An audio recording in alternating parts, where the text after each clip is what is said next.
بسم اللہ الرحمن الرحیم الحمدللہ والصلاۃ والسلام علی رسول اللہ۔ آج ہم انشاءاللہ سورۃ العلق کا ترجمہ اور مختصر سی تفسیر کریں گے انشاءاللہ۔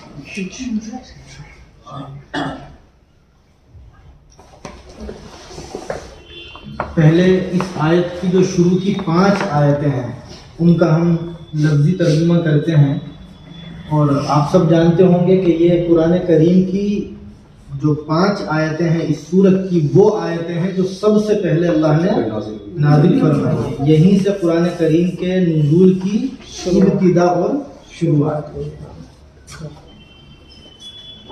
اعوذ باللہ من الشیطان الرجیم، اعوذ باللہ من الشیطان الرجیم، بسم اللہ الرحمن الرحیم، بسم اللہ الرحمن الرحیم، اقرأ باسم ربک الذی خلق، اقرأ باسم ربک الذی خلق، اقرأ کا ترجمہ پڑھ، بسم میں با کا ترجمہ سے، اور اسم کے معنی نام۔ الٹا کر دیا تم نے، با کا ترجمہ سے، اسم کے معنی نام سے، ربک اپنے رب کے، الذی جس نے، خلقا پیدا کیا۔ پورا ترجمہ ہوگا آپ پڑھو اپنے رب کے نام سے جس نے پیدا کیا۔ خلق الانسان من علق،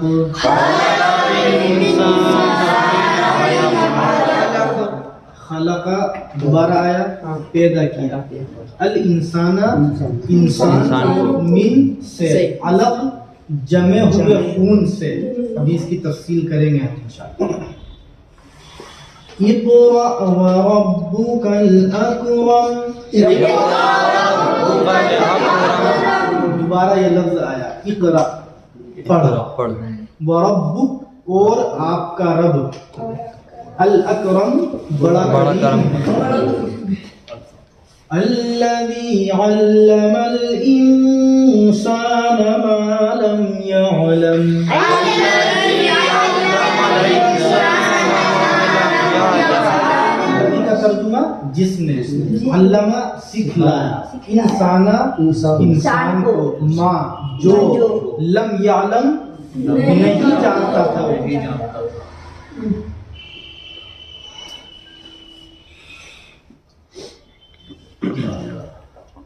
تو یہ 5 آیتیں ہیں، ٹھیک ہے۔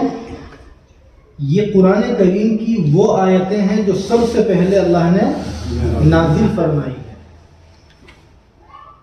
تفصیلات تو بہت ہیں لیکن جو اہم باتیں ہیں ہم ان کا مذاکرہ کریں گے۔ قرآن کریم کی سب سے پہلے نازل ہونے والی یہ آیتیں ہیں یا ان کے علاوہ کچھ اور بھی اس سے پہلے نازل ہوا ہے؟ اس میں کئی باتیں مفسرین نے لکھی ہے، چنانچہ بعض مفسرین نے لکھا ہے کہ سب سے پہلے سورہ فاتحہ نازل ہوئی، اور بعضوں نے لکھا کہ سورہ مدثر کی چند آیتیں اللہ نے سب سے پہلے نازل ہوئی، اور اس کے بارے میں تو سب کو پتہ ہی ہے۔ لیکن ان تینوں باتوں کو ہم جمع کر سکتے ہیں، کس طرح؟ سورہ فاتحہ کے بارے میں جنہوں نے لکھا وہ سب سے پہلے نازل ہوئی، تو اس کا مطلب کیا ہے؟ پوری سورت ایک مرتبہ میں سب سے پہلے سورہ فاتحہ، تو ان کا کہنا بھی صحیح ہے، اور ان آیتوں کے بارے میں کہنا تو سب کا ہی صحیح ہے، جمہور کی یعنی تمام مفسرین کی یہی رائے ہے۔ اور جنہوں نے کہا سورہ مدثر کی آیتیں نازل ہوئی ہیں 29ویں پارے میں، جو سورہ مزمل کی اگلی سورت، ان کا مطلب یہ ہے کہ ان آیتوں کے نازل ہونے کے 2.5 سال یا 3 سال تک جو فترت وحی کا زمانہ کہلاتا ہے، آپ کو معلوم ہوگی یہ بات کہ جب یہ آیتیں نازل ہوئی 5، تو اس کے بعد وحی کا سلسلہ ہو گیا بند، ہے نا۔ آپ علیہ السلام ٹینشن میں بھی رہنے لگے تھے، پتہ نہیں کیا ہوا، کیوں وحی آنی بند ہو گئی۔ تقریباً 2.5 سال یا 3 سال کا پیریڈ ہے، وہ مختلف اقوال ہیں اس میں. تو اس کے بعد یعنی ان 2.5 سال یا 3 سال کے پیریڈ کے بعد سب سے پہلے جو نازل ہوئی ہے آیتیں وہ سورہ مدثر کی آیت ہے. تو جنہوں نے کہا سب سے پہلے وہ نازل ہوئی تو ان کا مطلب فترت وحی کے زمانے کے بعد سب سے پہلے وہ آیتیں نازل ہوئی، تو ان کی بات بھی کیا ہے؟ صحیح ہے. صحیح. اس طرح سے اس کو مفسرین نے جمع کیا. دوسری بات یہاں آج ہم یہ سمجھیں کہ اللہ کے نبی علیہ السلام کو 40 سال کی عمر میں نبی بنایا گیا. قرآن کریم نازل ہونا شروع ہوا تھا جب آپ کی 40 سال، لیکن اس سے پہلے ہی آپ علیہ السلام کو نبوت کے اشارے ملنے لگے تھے. کس طرح ملنے لگے تھے؟ مفسرین نے لکھا ہے کہ آپ علیہ السلام پر وحی کے آنے سے پہلے آپ کو سچے خواب دکھلائے جاتے تھے. چنانچہ آپ نے خواب میں کوئی چیز دیکھی، اگلے دن یا اس کے بعد آپ نے دیکھا کہ بالکل ایسے ہی ہوا جیسے آپ نے خواب میں دیکھا. تو نبیوں کے خواب بھی سچے ہوتے ہیں اور وحی کا درجہ رکھتے ہیں. اگرچہ آپ اس وقت نبی نہیں بنائے گئے، لیکن یہ اشارات تھے اس طرف کہ جلد ہی اللہ آپ کو نبی بنائیں گے. چنانچہ آپ علیہ السلام اللہ کی تنہائی میں عبادت کرنے لگے، اور تنہائی میں اللہ کی عبادت کرنے کا، اللہ سے تعلق قائم کرنے کا آپ کے اندر اتنا شوق پیدا ہوا، اتنا زیادہ جذبہ پیدا ہوا کہ بخاری شریف کی روایت ہے کہ آپ ہر سال 1 مہینے کے لیے غار ہیرا میں جاتے تھے. غار ہیرا ایک پہاڑی کا نام ہے. اللہ ہم سب کو اس کی توفیق دے کہ ہم اس کا دیدار کریں. آمین. آمین تو کہہ دو. آمین. تو آپ علیہ السلام وہاں سال میں 1 مہینے کے لیے عبادت کے لیے جایا کرتے تھے. چنانچہ رمضان المبارک کا مہینہ تھا جب آپ کی عمر 40 سال کی ہوئی، اور آپ پورے رمضان اسی غار ہیرا میں عبادت کرتے رہے. عبادت کی نیت سے آپ گئے ہوئے تھے. آپ علیہ السلام کا یہ معمول تھا کہ آپ جب وہاں جاتے تھے عبادت کے لیے تو کھانا کچھ اس طرح لے جاتے تھے. جب وہ کھانا ختم ہو جاتا تھا واپس گھر آتے اور اس کے بعد پھر کچھ دنوں کا کھانا لے کر چلے. اور کئی مرتبہ ایسا بھی ہوتا کہ حضرت خدیجہ رضی اللہ تعالیٰ عنہ جو آپ کی بیوی ہیں تو وہ آپ کا کھانا وہاں پہنچایا کرتی.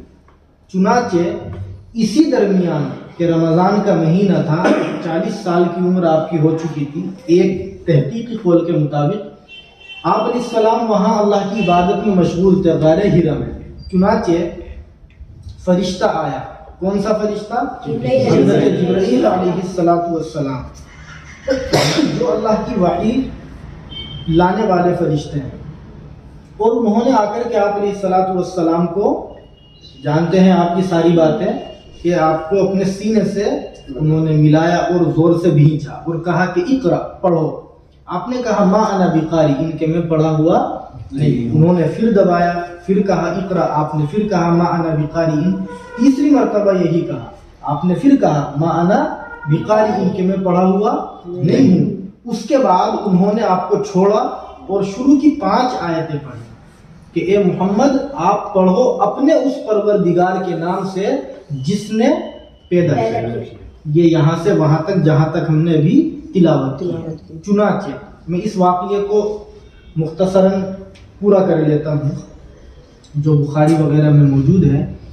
آپ علیہ السلام کو جبریل امین یہ 5 آیتیں دے کر اللہ کی وحی آپ تک پہنچا کر کے چلے گئے. آپ علیہ السلام نے آج سے پہلے جبریل کو دیکھا بھی نہیں تھا اور آپ کو پتہ بھی نہیں تھا کہ یہ کون ہے اور یہ سب کیا ہوا. آپ چونکہ بشر پہلے ہیں نبی بعد میں، آپ جانتے ہیں اس بات کو، بشر کا مطلب انسان پہلے ہے، نبی تو آپ کو بعد میں بنایا گیا. تو بڑ بنائے بشریت کے یعنی انسان ہونے کے اعتبار سے نیچرلٹی تھی آپ کا کہ آپ ڈرے. اور کیوں ڈرے یہ بھی ایک بات ہے. ڈرے اس لیے نہیں کہ جبریل کو دیکھ کر کے آپ ڈرے ہو، کیونکہ جبریل کا مقام آپ علیہ السلام سے کم ہے اور آدمی اپنے مقام سے نیچے والے سے نہیں ڈرتا، یہ باضابطہ لکھی ہے مفسرین نے بات، لیکن آپ اس لیے ڈرے ہوئے تھے کہ یہ جو اللہ کی وحی آئی تھی اس کا بوجھ بہت زیادہ تھا، اس وحی کا بوجھ بہت زیادہ تھا۔ کتنا زیادہ وحی کا بوجھ ہوتا تھا، بخاری کی ایک روایت ہے کہ آپ علیہ السلام پر جب وحی آتی تھی، قرآن نازل ہوتا تھا تو پورے آپ پسینے میں نہا جاتے اور بہت زیادہ اس کا وزن ہوتا تھا۔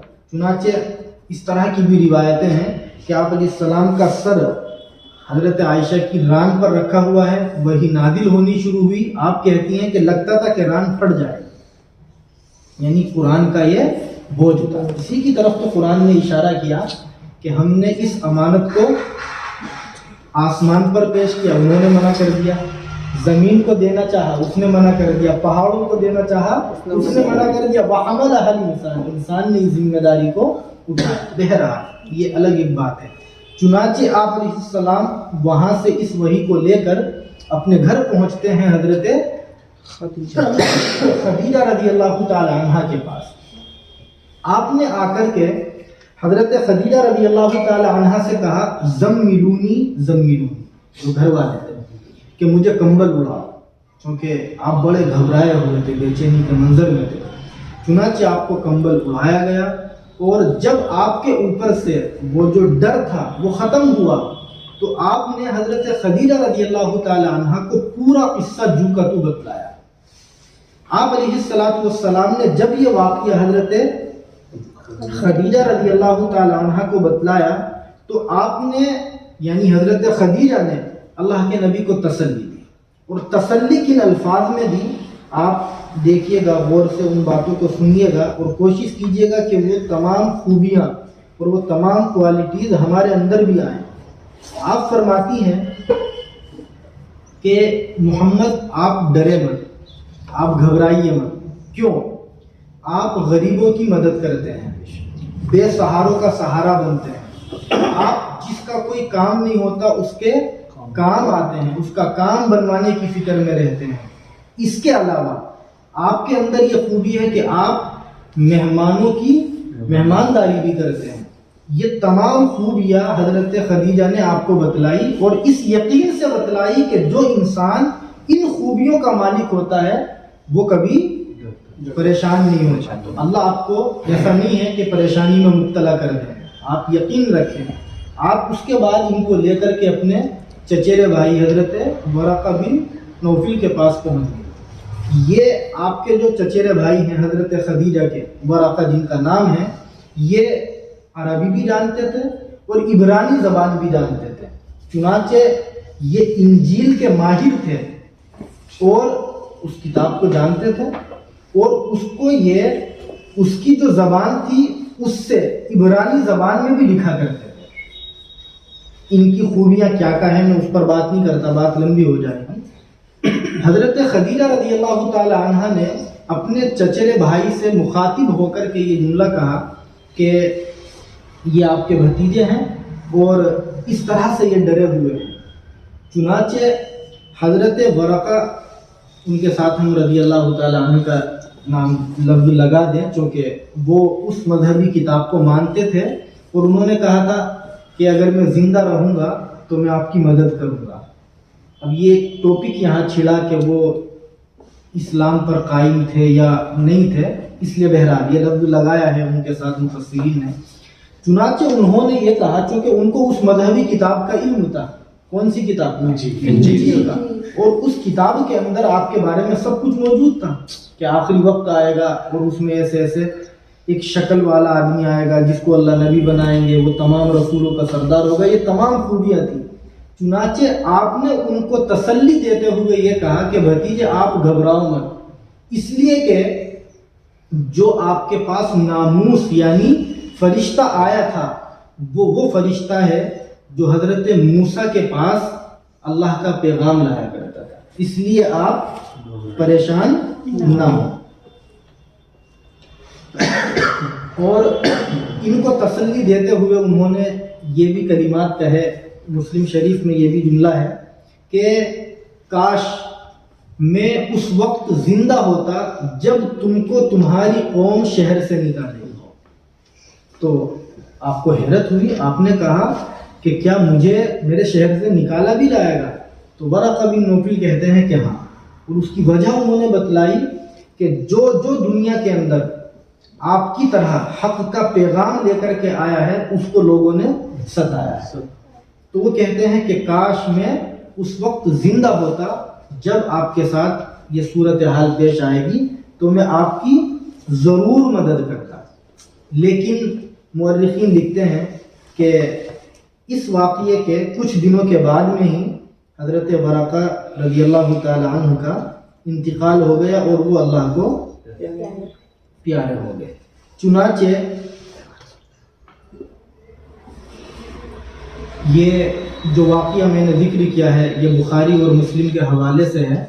جس واقعے کو سن کر ہمیں اس صورت کا پس منظر جس کو ہم شان نزول کہتے ہیں, بیک گراؤنڈ, وہ معلوم ہوتا ہے کہ کس طرح سے اللہ نے سب سے پہلے یہ اس صورت کی 5 آیتیں نازل فرمائی ہیں. اس کے بعد میں نے بتایا کہ تقریباً 2.5 سال یا 3 سال وہی رک گئی اور آپ کے اوپر کوئی وحی نہیں آئی. اس کے بعد میں پھر دوبارہ وحی کا سلسلہ شروع ہوا اور پورا قرآن 23 سالوں کے اندر اللہ نے نازل فرمایا. اب ہم اس کا وہ کر لیتے ہیں ترجمہ.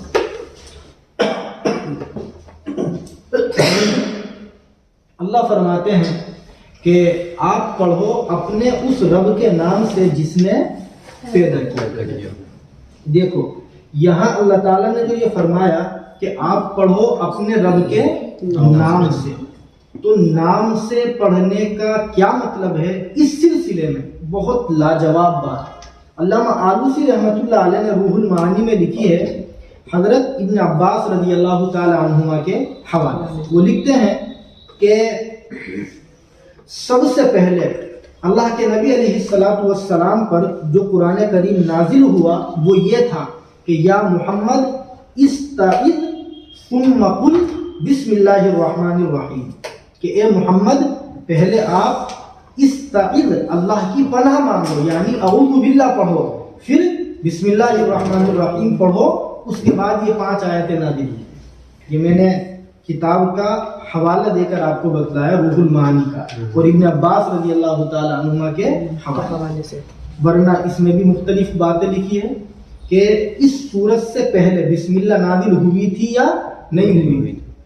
اور قرآن کریم کے اندر ایک جگہ باضابطہ یہ آیت ہے وَإِذَا قَرَأْتَ الْقُرْآنَ فَاسْتَعِذْ بِاللَّهِ مِنَ الشَّيْطَانِ الرَّجِيمِ, یعنی اعوذ باللہ من الشیطان الرجیم باضابطہ قرآن کے اندر ہے. اور مطلب اس کا یہی ہے کہ جب آپ قرآن کریم پڑھنے کا ارادہ کریں تو آپ اللہ کی پناہ مانگیں یعنی اعوذ باللہ پڑھیں.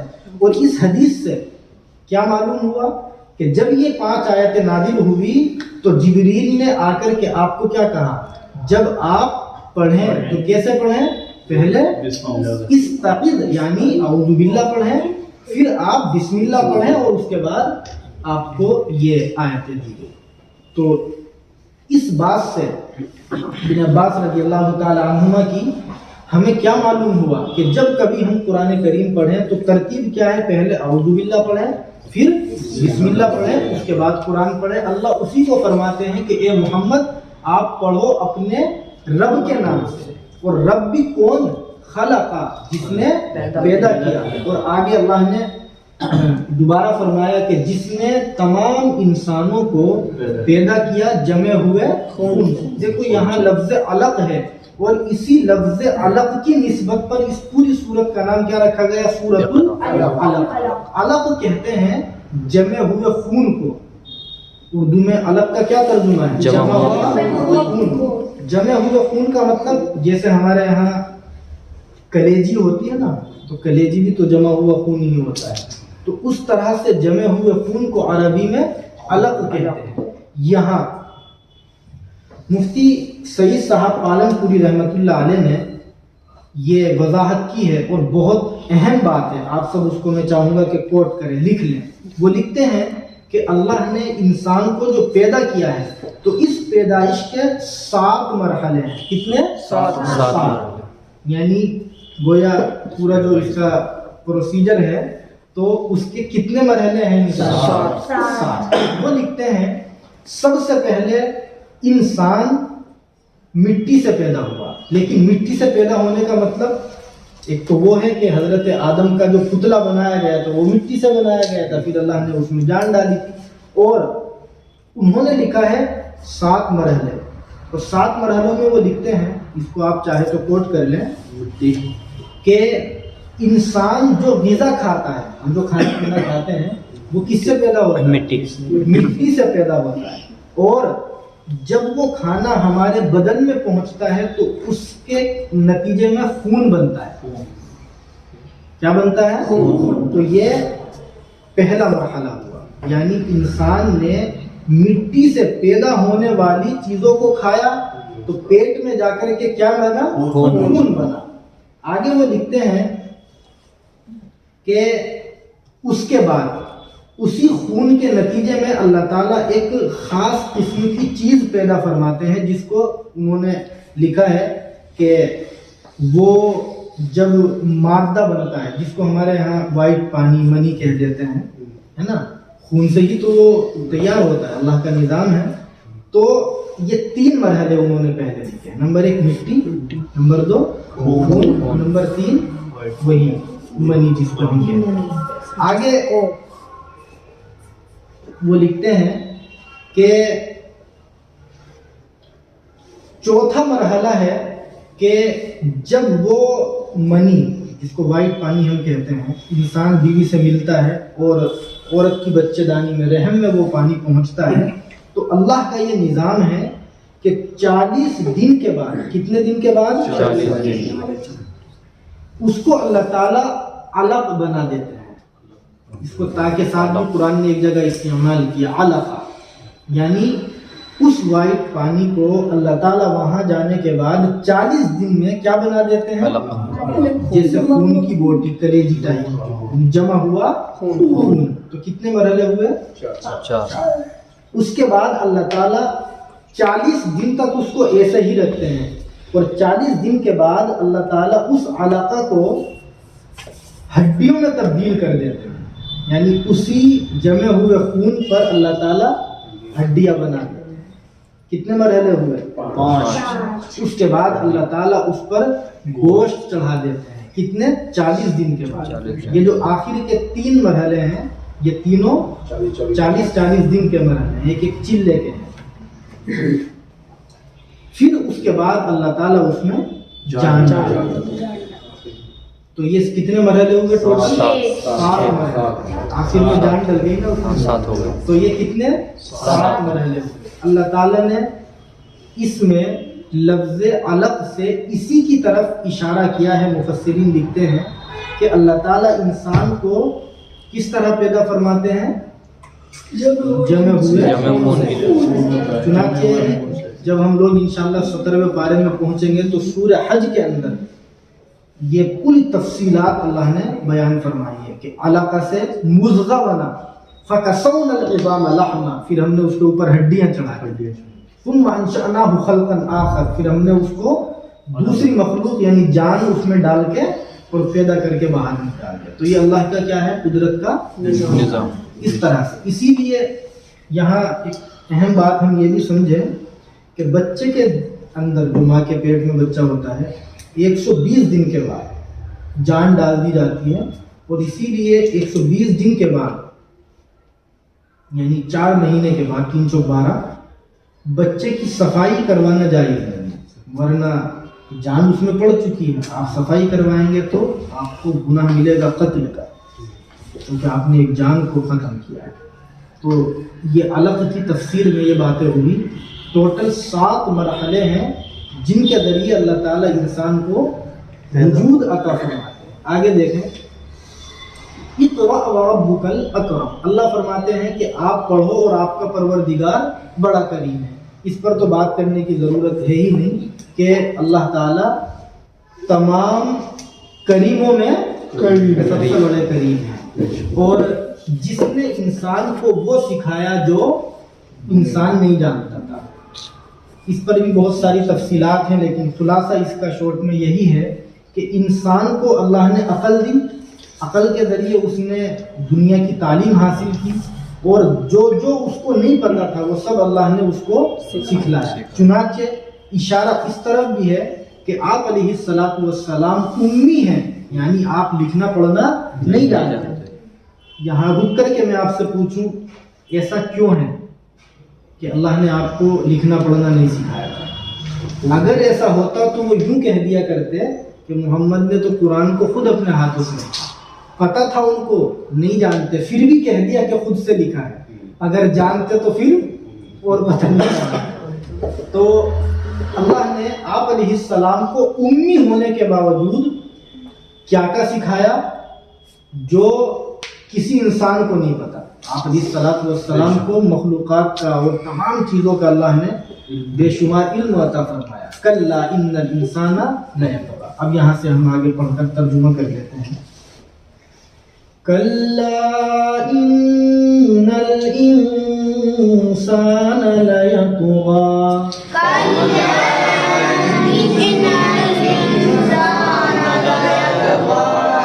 کلا کا ترجمہ پہلے بھی آ چکا ہے. ہرگز نہیں, ہرگز نہیں.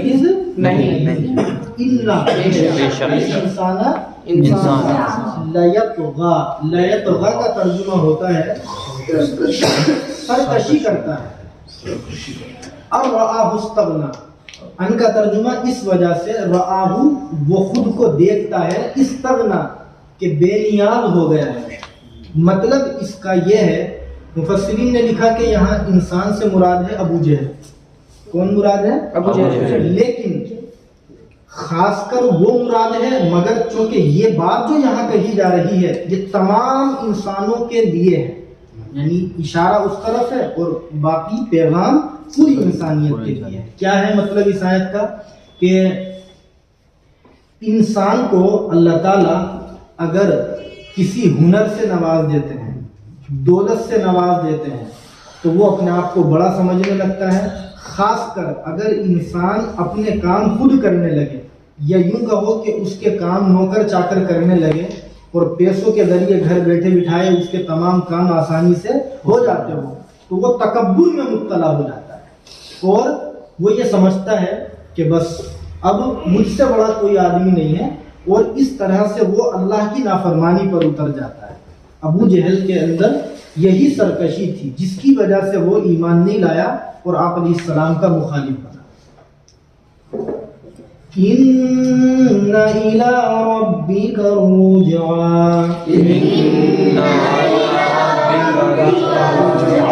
ان کا ترجمہ بے شک, یا رب تیرے رب کی طرف الرجعا لوٹنا. اللہ نے بتلا دیا کہ تم اپنے آپ کو کتنا ہی بڑا سمجھ لینا, ایک دن مرو گے اور خاک میں مل جاؤ گے, تمہیں پتہ بھی نہیں چلے گا تم تھے. تو اپنے بارے میں پدرن سلطان کا تصور کرنے کی ضرورت نہیں ہے. اوقات میں ہمیں رہنا چاہیے چھوٹا بن کر تواضع کے ساتھ. آگے پڑھتے ہیں. أرأيت الذي ينهى. رأیتا کا ترجمہ, ایک تو ترجمہ ہوگا حمزہ کا کیا, رأیتا آپ نے دیکھا, لیکن اس کا ترجمہ مفسرین نے یہ بھی کیا کہ ذرا بتلاؤ. کیا ترجمہ؟ ذرا بتلاؤ. الذی جو, ینہا روکتا ہے, عبدن خاص بندے کو. اس سے مراد ہے آپ علیہ السلام. جب صلی وہ نماز پڑھتا ہے. کون؟ آپ علیہ السلام. اس کا پوری سورت کا ہم ترجمہ کر لیں چونکہ یہ ساری آیتیں ایک ساتھ ہی نازل ہوئی. أرأيت إن كان على الهدى.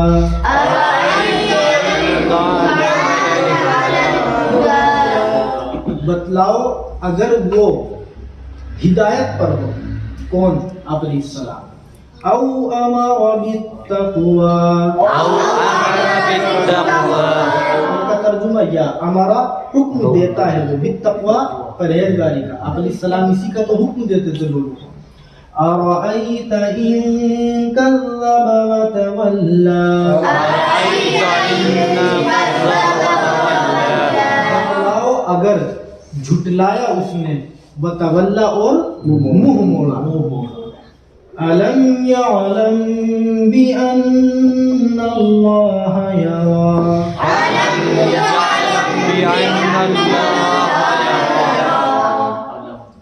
علم میں حمزہ کا ترجمہ بار بار آ چکا, کیا. علم کا ترجمہ نہیں, یعلم نہیں جانتا. کیا وہ نہیں جانتا. بِأَنَّ کہ اللہ اللہ یرا دیکھ رہا ہے. کَلَّا لَئِن لَّمْ يَنْتَهِ لَنَصْفَعًا بِالنَّاصِيَةِ.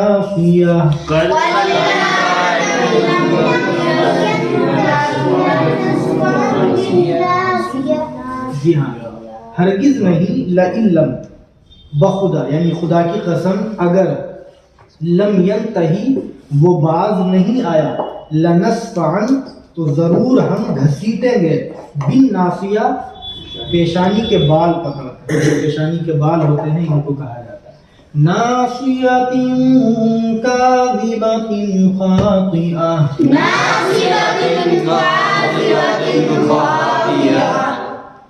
پیشانی وہ جو جھوٹی ہے گنہگار ہے نا, کیونکہ اس سے وہی گھٹیا آدمی مراد ہے. فَلْيَدْعُ نَادِيَهُ تو چاہیے کہ وہ بلا لے نادیہ اپنی محفل کو. سَنَدْعُ الزَّبَانِيَةَ سین کا ترجمہ جلد ہی یا اب ہم بلا لیں گے الزبانیہ جہنم کے سپاہیوں کو جو داروغہ ہیں وہاں پر. کَلَّا لَا تُطِعْهُ وَاسْجُدْ وَاقْتَرِب.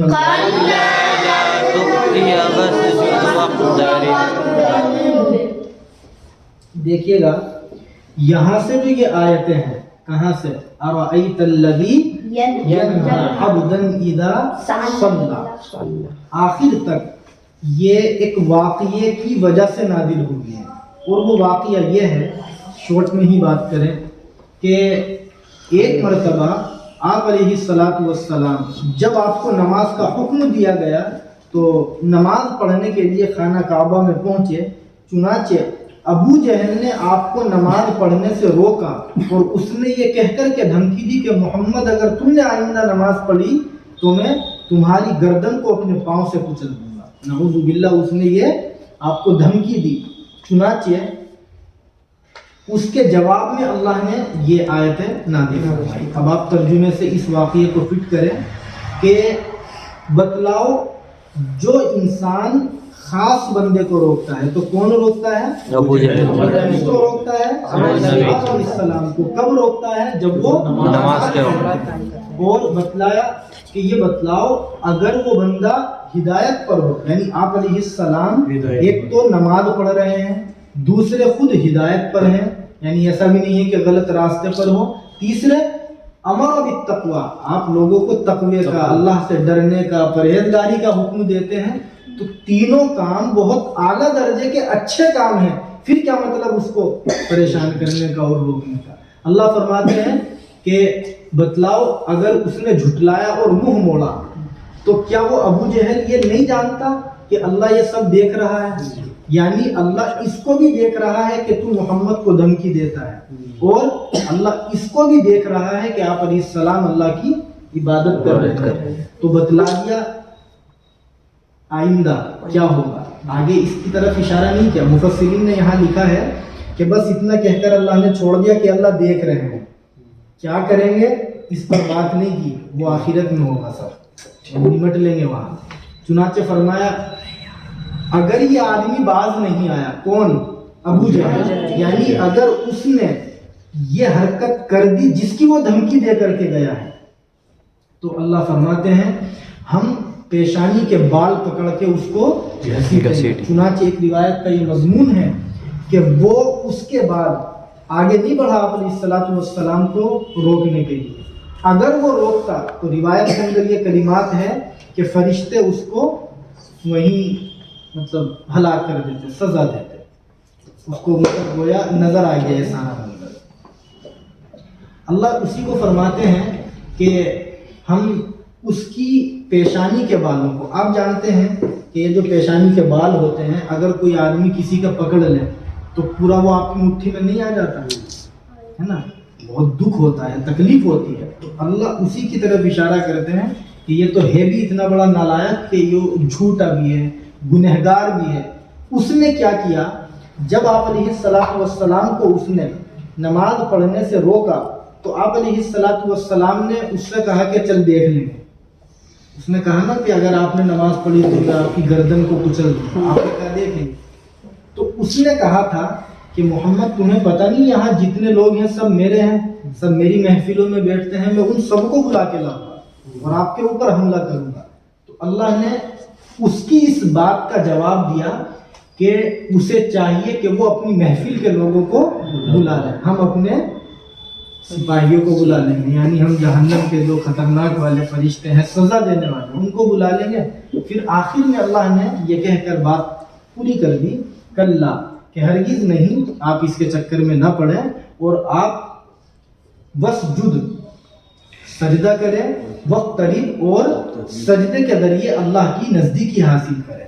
یعنی آپ عبادت کرتے رہیں, اللہ کے لیے سجدہ کرتے رہیں اور آپ اس کی باتوں کے چکر میں بالکل نہ پڑیں. چنانچہ یہاں مفسرین نے اس آیت سے یہ مسئلہ نکالا کہ سجدے کا چونکہ اللہ نے آپ کو حکم دیا گیا تو اس لیے زیادہ مقبول دعا وہی ہوتی ہے جو آدمی سجدے میں جا کر کے مانگتا ہے.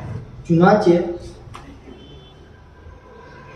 آپ علیہ الصلوۃ والسلام کی ایک روایت ہے ابو داؤد شریف میں, حضرت ابو ہریرہ رضی اللہ تعالی عنہ فرماتے ہیں کہ بندہ اپنے رب سے قریب سب سے زیادہ اس وقت ہوتا ہے جب وہ سجدے میں ہو, اس لیے جب تم سجدہ کیا کرو تو اپنے رب سے دعائیں کیا کرو.